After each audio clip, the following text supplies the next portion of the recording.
நீங்க யூடியூப்ல இந்த ஒரு தப்பு பண்றதுனால தான் உங்களுக்கு சீக்கிரமாவே டேட்டா வந்து காலி ஆயிடுது. ஃபார் எக்ஸாம்பிள் நீங்க லிமிட்டட் ஆஃப் டேட்டா அப்படின்னா கண்டிப்பா 1.5 ஜிபி இல்ல 2 ஜிபி தான் யூஸ் பண்ணிட்டு இருப்பீங்க. ஆனா நீங்க அந்த அளவுக்கு எந்த ஒரு ஆப் யூஸ் பண்ணாம இருப்பீங்க. ஆஃப் டே தான் ஆகும். அதுக்குள்ள பார்த்தீங்கன்னா உங்களுக்கு ஃபுல்லா வந்து நீங்க வந்து 100% வந்து முடிச்சிட்டீங்க. நீங்க கோட்டா டேட்டா முடிச்சிட்டீங்க அப்படிங்கிற மாதிரி நமக்கு எஸ்எம்எஸ்ஸே வந்துடும். அந்த அளவுக்கு பார்த்தீங்கன்னா நம்ம எதுவுமே யூஸ் பண்ணியிருக்கவே மாட்டோம். லைக் சும்மா அந்த இன்ஸ்டா இல்ல யூடியூப் இந்த மாதிரி தான் பார்த்துட்டு இருப்போம். மோஸ்டா பொறுத்தவரையிலும் நமக்கு டேட்டா கன்சியூம் அதிகமா போகுது அப்படின்னா நமக்கு யூடியூப் தான். யூடியூப்ல சில செட்டிங்ஸ் எல்லாம் நீங்க கண்டிப்பா எனேபிள் பண்ணி வச்சிருப்பீங்க. அது மறக்காம ஆஃப் பண்ணிக்கோங்க. அது பண்ணாவே உங்களுக்கு ஆல்மோஸ்ட் டேட்டாவை நீங்க சேவ் பண்ணிக்க முடியும் ஃபார் டேக்கு. இது எப்படிங்கிறத நம்ம பார்க்கலாம். ஃபர்ஸ்ட் ஆஃப் ஆல் உங்களுடைய யூடியூப் ஆப் இருக்கு இல்லையா, அந்த ஆப் ஓப்பன் பண்ணிக்கலாம். ஓப்பன் பண்ணதுனா இங்க செட்டிங்ஸ் இருக்கு இல்லையா, அதையும் கிளிக் பண்ணிக்கோங்க. இங்க நமக்கு ஃபர்ஸ்ட் ஜெனரல் அப்படின்னு இருக்கும், இதை கிளிக் பண்ணிக்கோங்க. இதில் பார்த்தீங்கன்னா நிறைய பேர் பண்ற விஷயம் என்ன அப்படின்னு பார்த்தீங்கன்னா, கீழே ஸ்க்ரோல் பண்ணையில நமக்கு என்ன இருக்குங்கன்னா இங்க பிளே பேக் இன் ஃபீட் அப்படின்னு இருக்கும். இது பார்த்தீங்கன்னா நிறைய பேருக்கு தெரியாது. என்னன்னா அந்த ஆல்வேஸ் ஆன் அப்படின்னா உங்ககிட்ட நீங்க வந்து எந்த ஒரு வீடியோவுமே நீங்க அதாவது நீங்க ப்ளே பண்ணவே மாட்டீங்க. ஆனாலும் பார்த்தீங்கன்னா நமக்கு பேக்ரவுண்டில் அந்த வீடியோ வந்து அதுவே ஆட்டோமேட்டிக்காக வந்து ப்ளே ஓடிட்டு இருக்கும். ஸோ இது நமக்கு பார்க்கும்போது நமக்கு பெருசாக தெரியாது. ஆனால் டேட்டா அப்படிங்கிறது நமக்கு சீக்கிரமாகவே வந்து ட்ரைன் ஆகும். இதனால நம்ம அன்னைக்கான டேட்டாஸ் யூஸ் பண்ணாமலே நமக்கு வேஸ்ட்டாக தான் போகும். இப்போ பார்த்தீங்கன்னா இந்த ஒரு வீடியோ ஆட்டோமேட்டிக்காக ப்ளே ஆகிட்டு இருக்கு. இந்த ஒரு ஆப்ஷன் நீங்கள் முதல்ல ஆஃப் பண்ணிக்கணும். ஏன்னா நிறைய பேர் பண்ணுற இந்த ஒரு மிஸ்டேக் தான். சேம் பார்த்தீங்கன்னா முன்ன சொன்ன மாதிரி செட்டிங்ஸ் ஓப்பன் பண்ணிக்கோங்க. அங்கே ஜென்ரல் அப்படிங்கிறத கிளிக் பண்ணிக்கோங்க.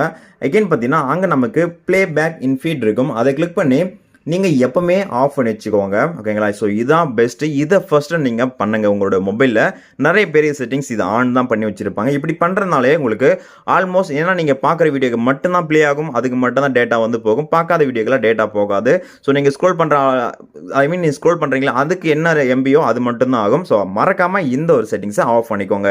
ஒரு செட்டிங்ஸ் அதிலே தான் நமக்கு கீழே டேட்டா சேவிங்ஸ் இருக்கும். இதை கிளிக் பண்ணிக்கோங்க. இந்த டேட்டா சேவிங் மூட நீங்க எனேபிள் பண்ற மூலமா உங்களுக்கு என்ன மாதிரி பெனிஃபிட் இருக்கும் அப்படின்னா, இந்த ரெடியூஸ் வீடியோட குவாலிட்டி பார்த்தீங்கன்னா உங்களுக்கு ஏத்தாப்புல அந்த டேட்டா ஸ்பீடுக்கு ஏத்தாப்புல உங்களுக்கு வந்து குவாலிட்டி கொடுக்கும். அதிக குவாலிட்டி இருக்கிற வீடியோ நீங்க பார்க்கும்போது டேட்டா உங்களுக்கு அதிகமாக வந்து கன்சியூம் பண்ணும். அதனால உங்களுக்கு ஏத்தாப்புல டேட்டா எந்த அளவுக்கு உங்களுக்கு ஸ்பீட் கிடைக்குதோ அந்த அளவுக்கு நமக்கு வந்து ரெடியூஸ் பண்ணி கொடுக்கும். இந்த ஆப்ஷன் எல்லாமே நமக்கு அப்படிதான் ஒர்க் ஆகும். ஸோ மறக்காம இந்த ஒரு டேட்டா சேவிங்ஸ் ஆப்ஷனை கிளிக் பண்ணிக்கோங்க. அதுக்கப்புறம் பார்த்தீங்கன்னா ஆட்டோ பிளே. இந்த ஆட்டோ பிளே ஆப்ஷன் நிறைய பேர் ஆன் பண்ணி வச்சிருப்பாங்க. ஒரு எக்ஸாம்பிள் ஒரு வீடியோ நீங்க பார்த்துட்டு இருக்கீங்கன்னா அந்த வீடியோ நீங்க எண்டு வரப்போகுது. ஸோ நீங்க அந்த டைம்ல நீங்க எதுவும் பண்ணலாம், ஆட்டோமேட்டிக்கா அடுத்த ஒரு வீடியோ பிளே ஆகும். இப்படி பண்றதுனால உங்களுக்கு டேட்டா வந்து காலி ஆகும். ஏன்னா நீங்க உங்களுக்கு எந்த வீடியோ பார்க்க போறீங்களோ அது நீங்க மேனுவலா கிளிக் பண்ணி பார்க்கறதா பெஸ்ட். ஆட்டோமேட்டிக்கா வச்சிருந்தா அது ரிலேட்டிவா இருக்கிற வீடியோஸ் எல்லாமே நமக்கு ஷோ ஆகும். நமக்கு தேவையில்லாத வீடியோ நம்ம பார்க்கும்போது டேட்டா கண்டிப்பா போகும். அதனால இந்த ஆட்டோ பிளே அப்படிங்கிற வீடியோவை ஆப்ஷனை நீங்க வந்து ஆஃப் பண்ணி வச்சுக்கோங்க. அதான் பெட்டரா இருக்கும். அடுத்த ஒரு செட்டிங்ஸ் என்னன்னா வீடியோ குவாலிட்டி ப்ரீஃபரன்ஸ் இருக்கு. ஃபார் எக்ஸாம்பிள் பார்த்தீங்கன்னா நீங்கள் ஒரு வீடியோ பார்த்துட்டு இருக்கீங்க. அது 720 பிக்சலாக இருக்கலாம், இல்லை 1080 லைக் அதுக்கு மேலே இருக்கிறத கூட இருக்கலாம். ஆனால் நீங்கள் ஒவ்வொரு வீடியோக்கும் பார்த்தீங்கன்னா நீங்கள் அதிக குவாலிட்டியில் இருக்கிற வீடியோ பார்க்கணும்னு நினச்சிட்டு நீங்கள் என்ன பண்ணலாம் அப்படின்னா நிறைய பேர் வந்து ஆட்டோவில் வச்சிருப்பாங்க. ஸோ ஆட்டோக்கு பதிலாக நீங்கள் வந்து டேட்டா சேவர் வச்சுக்கோங்க. ஏன்னா அந்த வீடியோ ப்ளே பண்ணும்போது நமக்கு லோ எம்பியில் தான் லோ குவாலிட்டி தான் வந்து ப்ளே ஆகும். அது உங்களுக்கு வீடியோ ஓரளவுக்கு ஓகேவா இருக்கும். ஓகேங்களா?